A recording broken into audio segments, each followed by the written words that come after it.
மாணவர்கள் அனைவருக்கும் இனிமையான காலை வணக்கம். இன்றைய நமது பாடப்பகுதி 10ஆம் வகுப்பினுடைய தமிழ் பாடப்புத்தகத்தின் 2ஆம் இயலில் அமைந்துள்ள முல்லைப்பாட்டு எனும் செய்யுட்பகுதி. இந்த பகுதியை சுவைப்பதற்கு முன்னர் இந்த செய்யுளை குறித்த சில குறிப்புகளை நாம் அறிந்து கொள்வோம்.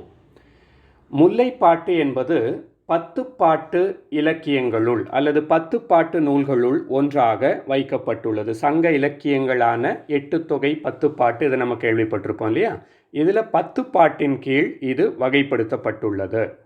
அதே போல 103 அடிகளை மட்டுமே கொண்ட ஒரு இலக்கியம். 103 அடிகள்.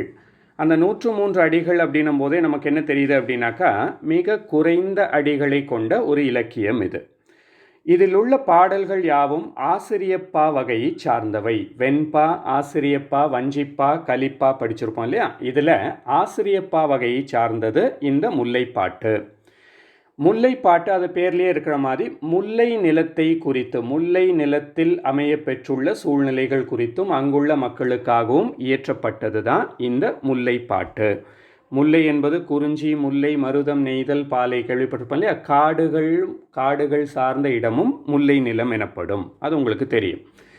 அடுத்தது 10 பாட்டிலேயே மிக குறைந்த அளவிலான அடிகளை உடையது இந்த நூல் முல்லைப்பாட்டு. அதாவது மற்ற பாடல்கள் எல்லாம் பார்த்திங்கன்னா அதிகமான அடிகளை கொண்டிருக்கும். இது மட்டுமே 103 அடிகளை கொண்டது. 103ன்றது ஒரு சின்னதுதான். இப்போ ஒரு தாளில் நம்ம எழுதணும் அப்படின்னா ஒரு 2-3 தாள்களில் அந்த இலக்கியத்தை முற்றிலுமாக முடிச்சிடலாம் இல்லையா? சரி, இதை படைத்தவர், அதாவது இதனுடைய ஆசிரியர் யார் அப்படின்னு பார்த்தீங்கன்னாக்கா, காவிரி பூம்பட்டினத்து பொன் வணிகனார் மகனார் நப்பூதனார். காவிரி பூம்பட்டினம் அப்படின்னோன்னா நமக்கு கோவலன், கண்ணகி எல்லாம் ஞாபகம் வருவாங்க. அங்கே பெரு வணிகர்கள் அதிகமாக இருந்தார்கள். அப்படிப்பட்ட ஒரு பொன் வணிகர், தங்கம் இருக்கு இல்லையா, பொன் வணிகம் செய்யக்கூடிய ஒருவருடைய மகனான நப்பூதனார் என்பவர் இந்த பாடலை நமக்காக இயற்றியுள்ளார். சரி, இப்போ நம்மளுடைய பாடலினுடைய அடிப்படை என்ன அப்படின்னு பார்த்தீங்கன்னாக்கா, நல்லோர் விருச்சி கேட்டல். விருச்சி அப்படின்னா நற்சொல் அப்படின்னு அர்த்தம். நல்லோர் நற்சொல் கேட்டல். அதாவது இங்கே இந்த பாட்டில் என்ன ஆயிருக்கு அப்படின்னாக்கா, ஒரு தலைவன் போருக்காக தலைவியை பிரிந்து சென்றுள்ளான். அப்படி அவன் போயிட்டு அவன் திரும்ப வரணும் இல்லையா? அதற்காக இந்த தலைவி ஏக்கத்தோடு காத்து கொண்டு இருப்பான். இங்கே நம்ம பாடத்தில் பார்த்தீங்கன்னா அது கடுமையான மழை காலமாகவும் இருக்கின்றது. அப்போ இந்த தலைவனுடைய வருகைக்காக ஏக்கத்தோடு இந்த தலைவி காத்து கொண்டிருக்கிறாள். அப்போ இந்த தலைவியினுடைய தோழியர்கள்லாம் இருக்காங்க இல்லையா? இவங்க எல்லாரும் என்ன பண்ணுறாங்க, நல்லோர் விருச்சி கேட்டலுக்காக, நல்லவர்களுடைய வாயிலிருந்து வரக்கூடிய சொற்களை கேட்பதற்காக ஒரு இடத்துக்கு போகிறாங்க. ஏன் இந்த நல்லவர்களுடைய வாயிலிருந்து வரக்கூடிய சொற்களை கேட்கணும் அப்படின்னாக்கா, இந்த நல்லவர்களுடைய சொற்களை கேட்கும்போது நாம் நினைத்த காரியம் கைகூடும் அப்படின்றது சங்க காலத்திலிருந்தே இருக்கக்கூடிய ஒரு நம்பிக்கை. இங்கே என்ன நல்ல காரியம் கைகூடணும்? போருக்கு போன தலைவன் வெற்றியோடும் திரைப்பொருட்களோடும் தன்னுடைய நாட்டை வந்து சேரணும் இல்லையா? அப்போ இந்த பெண்கள்லாம் அந்த நல்லோர் விருச்சிக்காக காத்திருக்கிறார்கள். சரியா? சரி, இப்போ நம்மளுடைய பாடலுக்குள்ள ஒவ்வொரு படியாக நம்ம போவோம். சரியா? ஓகே. நனந்தலை உலகம் வளையி நேமியொடு வலம்புரி பொறித்த மாதாங்கு தடக்கை நீர் செல நிமிர்ந்த மா அல் போல. இங்கே என்னென்னா, மழை பெய்யக்கூடிய காட்சியை இந்த கவிஞன் நம் கண் முன்னாடி கொண்டு வந்து நிறுத்துகிறான். மழை எப்படி பெய்தான்? நனந்தலை உலகம் வளையி. நனந்தலை உலகம், அகன்ற இந்த உலகத்தில், பெரிய உலகம், இந்த நிலப்பரப்பு ரொம்ப பெருசு இல்லையா? அகன்ற இந்த உலகத்தை வளைத்து கொண்டு இந்த மழையானது பெய்து கொண்டிருக்கின்றது. உலகத்தையே வளைத்து இந்த மழை பெய்து கொண்டிருக்கிறது. இந்த மழை மேகமானது மழையை பொழிவிக்கின்றது. இது எப்படி இருந்துச்சா? இந்த காட்சி எப்படி இருக்கா?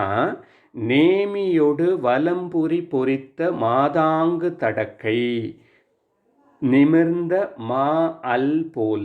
அந்த நீர் செல அப்படின்றது அந்த மழை பெய்யக்கூடிய காட்சியானது எப்படி இருந்ததாம்? நேமியொடு வலம்புரி பொறித்த மாதாங்கு தடக்கை நிமிர்ந்த மா அல் போல. நம்ம எல்லோரும் ஒரு புராண கதை கேள்விப்பட்டிருப்போம். திருமால் பார்த்தீங்கன்னா பூமிக்கும் வானுக்கும் உயர்ந்து நின்ற ஒரு புராண கதையை கேட்டிருப்போம் இல்லையா? யாருக்கிட்ட அப்படின்னாக்கா மாவலி மன்னனிடம் சென்று திருமால் இந்த காட்சியை அரங்கேற்றுகிறார். அப்போ இந்த திருமால் எப்படி வானுக்கும் பூமிக்குமாக உயர்ந்து நிற்கிறாரோ அதுபோல இந்த மேகமானது வானிலிருந்து பூமி வரை, வானத்திலிருந்து இருக்க மேகம் பூமி வரை தன்னுடைய மழையை அது பொழிந்து கொண்டிருக்கின்றது. அதுக்கு ஊமையாக காட்சிப்படுத்தியிருக்காங்க. யாரை? திருமாலை காட்சிப்படுத்தியிருக்காங்க. சரியா?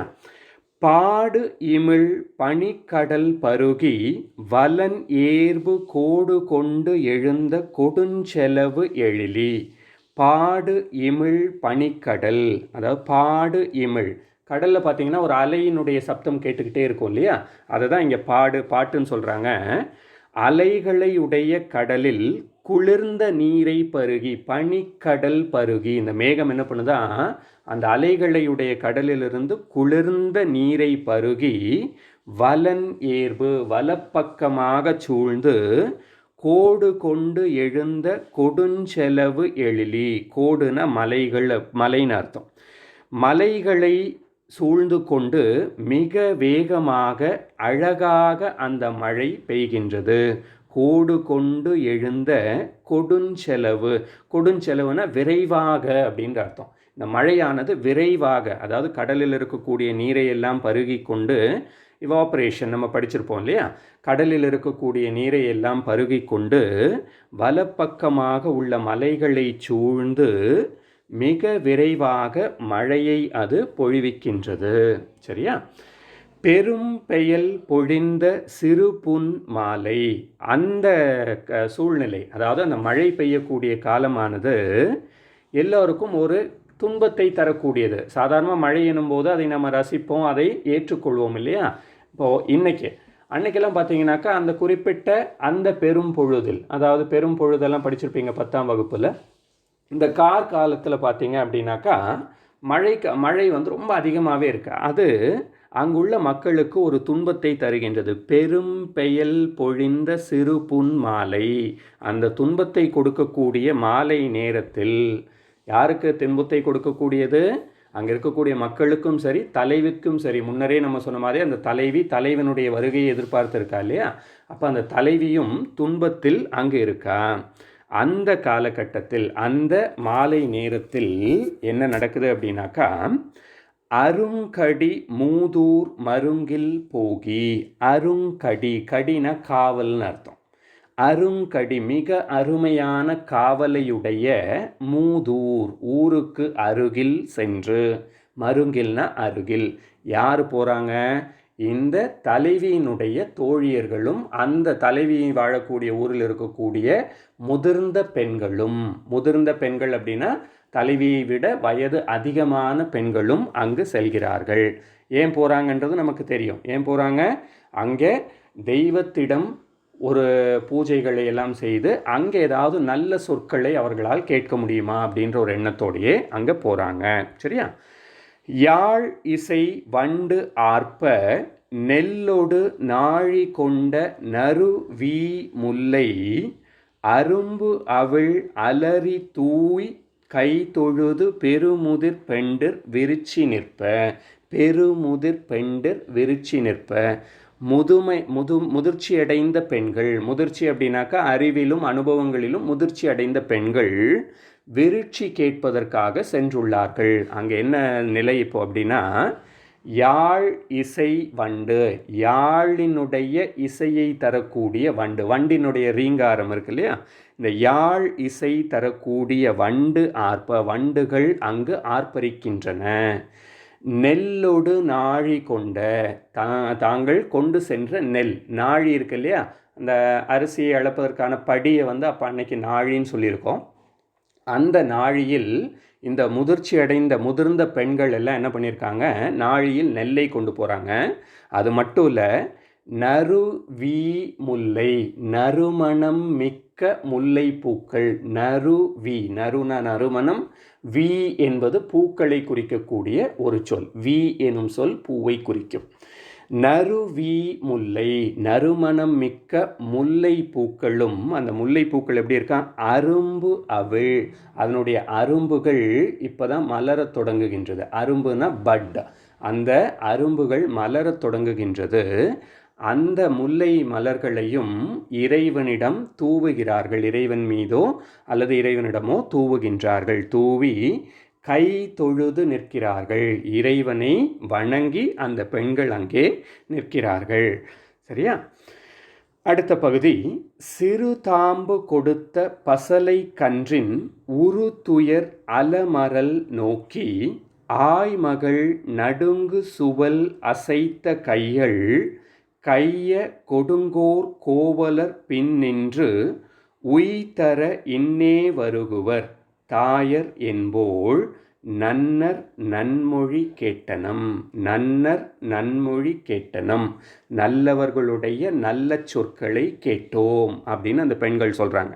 எத்தகைய சொற்களை கேட்டாங்கன்றது பாருங்கள். ஒன்றொன்னா, சிறுதாம்பு கொடுத்த பசலை கன்றின் உரு துயர், அதாவது சிறு தாம்பு, தாம்பு அப்படின்னாக்கா கயிறுலேயே ரொம்ப மென்மையாக இருக்கக்கூடிய கயிறு.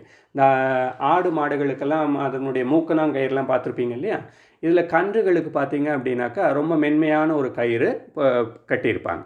சிறு தாம்பு கொடுத்த பசலை கன்றின், சிறிய தாம்பு கயிற்றினால் கட்டப்பட்ட இளங்கன்றின், கன்று இருக்கு இல்லையா, பசுவினுடைய குட்டி இருக்கு இல்லையா, கன்று, இந்த கன்றினுடைய உரு துயர் அலமரல் நோக்கி. உரு துயர்னா கன்றினுடைய துயரம். கன்றுக்கு என்ன துயரம் வந்துட போகுது? கன்றுக்கு பசிக்கும் இல்லையா? அப்போ தாயினிடமிருந்து அதனுடைய பாலை அதை எடுத்துக்கொள்ள வேண்டும். அப்போது இந்த உரு துயர் அலமரல் நோக்கி, இந்த கன்றினுடைய பசி கொடுமையை நோக்கி ஆய்மகள், ஆய்மகள் அப்படின்னா ஓர் இடைமகள், ஆடு மாடுகளை மேய்க்கக்கூடியவர்களை ஆய்மகள்னு சொல்லுவோம். அப்போ அந்த பசுவினுடைய கன்றினுடைய துன்பம் அந்த பெண்ணுக்கு தான் தெரியும் இல்லையா? ஆடு மாடுகளை மேய்க்கக்கூடிய பெண்ணுக்கு தெரியும் எதனால் அந்த கன்று வருத்தமுற்றுள்ளது. அந்த ஆய்மகள் நடுங்கு சுவல் அசைத்த கைகள், அவளுக்கும் ஒரு துன்பம் தான். என்ன துன்பம் அப்படின்னா, நடுங்கு சுவல், சுவல்னா தோல்னு அர்த்தம், சுவல்னா தோல்னு அர்த்தம். அவளுடைய தோள்கள் நடுங்குகின்றன, குளிர் தாங்காமல், மழைக்காலம் இல்லையா, குளிர் தாங்காமல் தோள்கள் நடுங்குகின்றன. அசைத்த கைகள், அசைத்த கை, தோள் அசைத்த கைகள், தோள்கள் நடுங்குகின்றன. அவளுடைய கைகள் எப்படி இருக்கான், கட்டியபடி நின்று கொண்டிருக்கிறாள். குளிரில் பார்த்தீங்க அப்படின்னா நம்ம கையை அப்படியே கட்டி நிற்போம் இல்லையா, ஒரு வெப்பத்தை உண்டாக்குவதற்காக. அப்படி இந்த ஆய்மகளுக்கே ஒரு துன்பம்தான். ஆனாலும் அவள் அந்த கன்றினுடைய துன்பத்தை நோக்கி கன்றினிடம் சொல்கிறா. என்ன சொல்கிறா? கொடுங்கோல் கோவலர் பின் நின்று உய்தர இன்னே வருகுவர் தாயர் என்போள். உன்னுடைய துன்பத்திலிருந்து நீ விடுபட, கன்றுக்கிட்ட சொல்கிறா, உன்னுடைய துன்பத்திலிருந்து நீ விடுபட கொடுங்கோல் கோவலர், வளைந்த கத்திகளை உடைய கோவலர், கோவலர்னால் இங்கே ஆயர்களில் இடையர்களில் சொல்கிறாங்க. கொடுங்கோல் கோவலர், கொடுங்கோல் அப்படின்னா வளைந்த கத்தியையுடைய கம்பு. வளைந்த கத்தியுடைய கம்புனாக்கா ஆடு மாடு மேய்ப்பவர்கள் அந்த புல்லெல்லாம் இது பண்ணுறதுக்காக வளைந்த ஒரு கத்தி அவர்களுடைய குச்சினுடைய நுனிப்பகுதியில் இருக்கும் இல்லையா? கொடுங்கோர் கோவலர் பின் நின்று உய்தர, அவங்க எல்லாருமே பின் நின்று, உன்னுடைய அம்மா இருக்காங்களே அந்த பசுவை ஓட்டி கொண்டு வருகிறார்கள், பின் நின்று ஓட்டி கொண்டு வருகிறார்கள். உய்தர, உனக்கு ஒரு நல்லதை இங்கு ஏற்படுத்துவார்கள், உன்னுடைய பசி துயரை போக்குவார்கள். இன்னே வருகுவர், இப்போ வந்துடுவாங்க.